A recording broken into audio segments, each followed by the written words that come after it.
세옹지마라는 한자 사자성어가 있습니다. 이 세옹지마 교훈은 인생사가 우연에 기반해서 일어난다고 보는 반면에 오늘 본문은 인생사는 전적으로 하나님의 주권하에 이루어진다고 가르쳐주고 있습니다. 14절을 보면 이렇게 말씀하고 있죠. 이 두 가지를 하나님이 병행하게 하사, 하나님께서 이 형통과 곤고 이 두 가지를 우리 인생에 함께 있게 하셨다는 말씀이에요. 여러분, 우리가 오해하지 말아야 합니다. 하나님께서는 형통을 주시는 분이고 사단은 곤고를 주는 자다, 이렇게 오해하면 안 됩니다. 하나님께서는 사랑하는 사람에게는 형통을 주고 미워하는 자에게는 곤고를 주시는 분이다, 이렇게 오해해서는 안 됩니다. 하나님께서는 사랑하는 사람에게 형통도 주시고 또 때로는 곤고도 주신다는 것입니다. 다시 말하면 균형 있게 우리의 인생을 섭리하신다는 거예요. 때로는 형통도 주시고 때로는 곤고도 주시고, 그래서 형통할 때 감사를 배우고 나눔을 실천하게 하시고, 곤고할 때 겸손하게 하시고 더 하나님을 의지하게 하시도록 그렇게 섭리하신다는 겁니다. 그렇습니다. 여러분, 우리가 살면서 겪는 형통과 고난, 이 모든 것들은 하나님의 주권하에 있어요. 하나님께서 주권적으로 우리에게 주시고 또 극복하게 하시고 또 이겨내게 하시고 누리게 하시고, 때론 형통을 겪고 또 때론 고난도 겪게 하셨습니다. 이 모든 일들을 겪으면서 하나님을 깊이 만나고 체험적 신앙을 갖도록 하기 위해서 하나님께서는 이렇게 우리의 인생사 속에 역사하신다는 것입니다. 그래서 여러분, 우리는 우리에게 주어지는 형통의 날도 참 귀하고 또 우리에게 주어지는 이 곤고의 날도 참 귀하다, 그 말이에요. 고난의 날은 참 귀한데 곤고의 날은 싫어, 이거 좀 안 왔으면 좋겠어. 그게 아니라 곤고의 날도 우리가 감사한 마음으로 받아야 한다. 자, 그러면 형통의 날이 우리에게 다가왔을 때 우린 어떻게 할까요? 오늘 본문을 보면 형통의 날에 기뻐하라고 말씀하고 있습니다. 기뻐하라는 거예요. 사실 형통의 날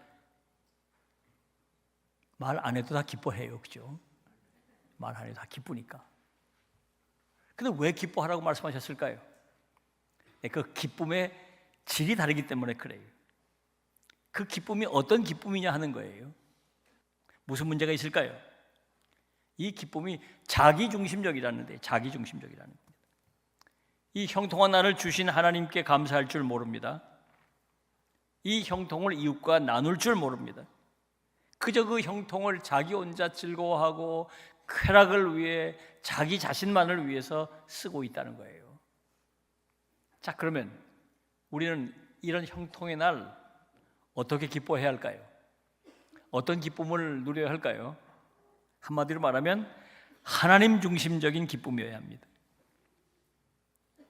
시편 118편 24절을 보면 시인은 이렇게 노래하고 있습니다. 이날은 여호와께서 정하신 것이라, 이날에 우리가 즐거워하고 기뻐하리로다. 우리가 누리는 이 형통한 날, 이건 여호와께서 만들어 주신 것이기 때문에 그래서 즐거워하고 기뻐한다는 것입니다. 그러니까 이 형통이 하나님께서 주신 것이라는 깨달음과 고백 위에 기쁨을 누린다는 거예요. 다시 말해서 이 기쁨은 형통 그 자체 때문에 생긴 게 아니라 형통을 주신 하나님 때문에 기쁨을 맛보게 된다는 거예요. 그래서 이 기쁨은 하나님께 대한 감사요, 하나님께 드리는 찬양이요, 하나님께 올려드리는 영광이 되는 것입니다. 더 중요한 것은 이 형통을 나눔으로서 더 큰 기쁨을 맛볼 수 있는데 그걸 누리라고 말하고 있는 거예요. 역대상 29장 14절을 보면 다윗이 이렇게 기도하고 있습니다. 나와 내 백성이 무엇이기에 이처럼 즐거운 마음으로 드릴 힘이 있었나이까?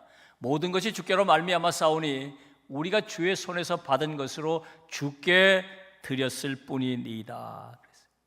다윗은 하나님께서 주신 그 형통함을, 하나님께서 성전을 지으도록 하는 일에 그 형통을 드리고 바쳤다는 거예요. 그러면서 형통을 가지고 있을 때 즐거움보다, 기쁨보다 그 형통을 하나님께 드림으로써 더 큰 기쁨을 맛보게 됐다는 거예요. 디모데전서 6장 17절로 19절을 보면 또 이렇게 말씀하고 있습니다.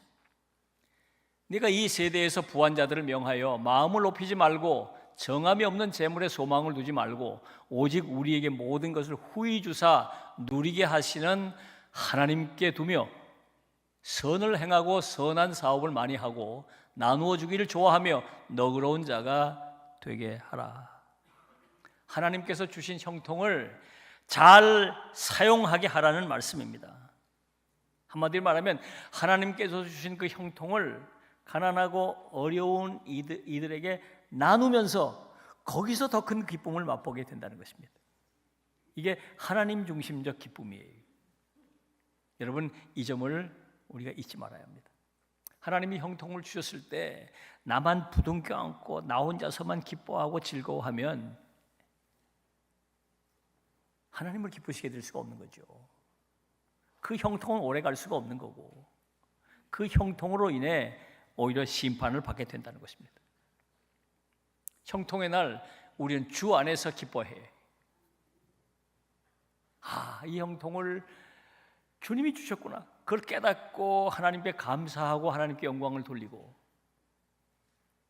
그 형통을 하나님을 위해 쓰고 선한 사업을 위해서 쓰면서 더 큰 기쁨을 누리고 어려운 이웃들, 필요한 이웃들에게 나누면서 더 큰 기쁨을 맛보라고 말씀하고 있는 거예요. 형통의 날 우리가 이런 기쁨을 맛볼 수 있어야 하겠습니다. 자, 그러면 곤고의 날에는 어떻게 해야 될까요? 곤고의 날이 우리를 찾아왔을 때 우리는 어떻게 해야 될까요? 오늘 본문을 보면 곤고한 날에는 되돌아보아라 말씀하고 있습니다. 한마디로 말하면 되돌아보라고 말씀하고 있는 거예요. 되돌아본다는 건 어떻게 하는 걸까요? 우리가 지나온 삶을 돌아보라는 거예요. 우리가 지금까지 걸어온 지나온 삶을 돌아보라는 거예요. 사실 우리가 곤고의 날을 맞으면 우리 앞에 들이닥친 곤고를 바라보게 돼요. 내가 감당할 수 없는 그 곤고 때문에 힘들어하고 그것 때문에 두려워하고 또 한 걸음 더 나가서 그 곤고가 앞으로 내 인생을 어떻게 힘들게 할 것인지를 내다보면서 미리 두려워하고 미리 불안해하고 막 절망한다 그 말입니다. 오늘 본문을 보면 그러지 말고 앞에 닥친 곤고를 보거나 또 곤고가 만들어낼 미래를 보지 말고 뒤를 돌아보라는 거예요. 뒤를 돌아보라. 지나온 내 인생을 돌아보라는 거예요. 그러면 거기서 곤고를 이겨낼 수 있는 길을 찾을 수 있다는 것입니다. 구체적으로 되돌아본다는 것은 어떻게 하라는 말일까요? 우선 하나님의 은혜 역사를 기억하는 것입니다. 뒤돌아보면서 내 인생 가운데 임했던 하나님의 은혜를 기억하라는 거예요. 신명기 5장 15절을 보면 이렇게 말씀하고 있습니다. 너는 기억하라. 네가 애굽 땅에서 종이 되었더니 네 하나님 여호와가 강한 손과 편 팔로 거기서 너를 인도하여 내었나니. 자, 모세가 가나안 땅에 들어갈 출애굽 2세대들에게 마지막으로 유언처럼 남기면서 한 말이에요. 가나안 땅에 들어가거든 너는 기억하라. 너희가 애굽에서 종이었는데 하나님께서 해방시켜 주셨다.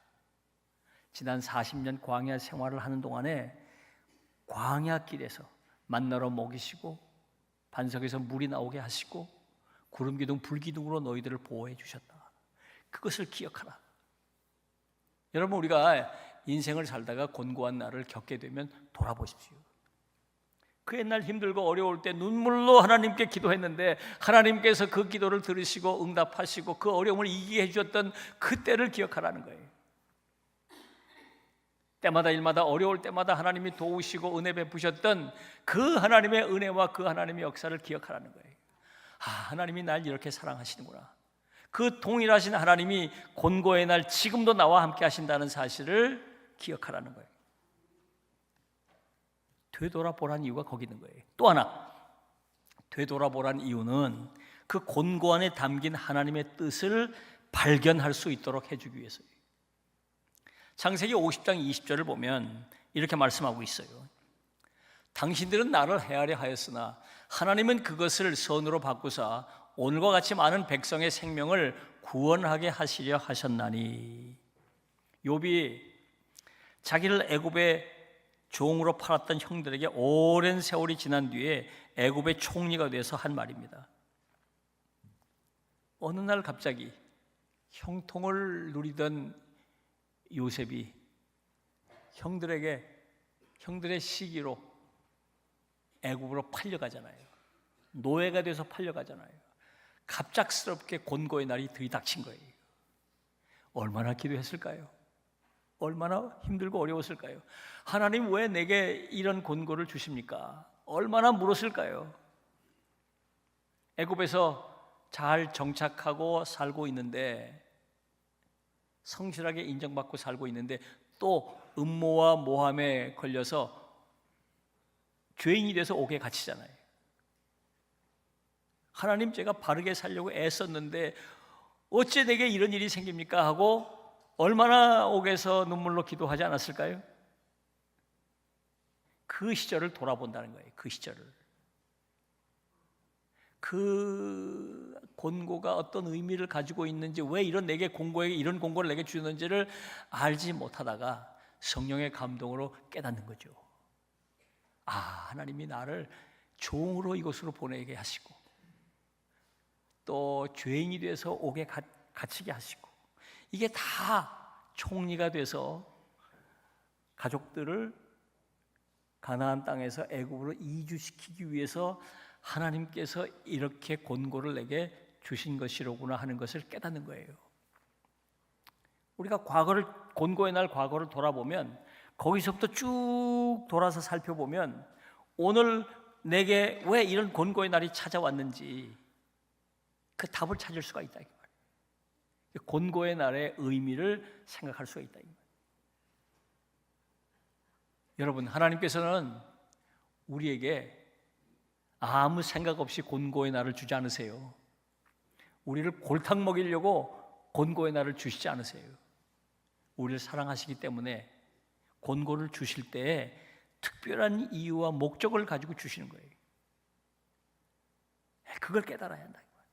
곤고의 날에 깊이 묵상하고 과거를 돌아보면서 그것을 깨닫고 그 안에서 하나님의 곤고의 의미를 찾으라는 것입니다.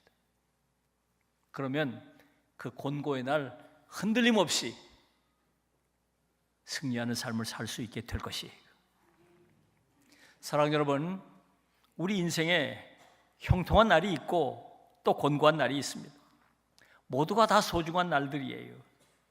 하나님께서 우리에게 준비하시고 베푸신 날들이기 때문입니다. 그래서 형통한 날에는 주 앞에서 기뻐하시고, 곤고한 날에는 하나님께서 내게 행하신 그 놀라운 은혜를 돌아보며 곤고와 싸워 이기시길 바랍니다. 우리가 이렇게 주님 중심으로 형통한 날과 곤고한 날을 이겨낼 때 우리는 주님과 동행하는 복된 삶을 살 수 있게 될 것입니다. 더욱더 여러분들이 주님과 동행하는 삶을 살아가시기를 우리 주님의 이름으로 부탁합니다. 기도하겠습니다. 주신 말씀을 생각하면서 하나님 앞에 다짐과 결단의 기도를 드리겠습니다. 다 같이 기도하겠습니다.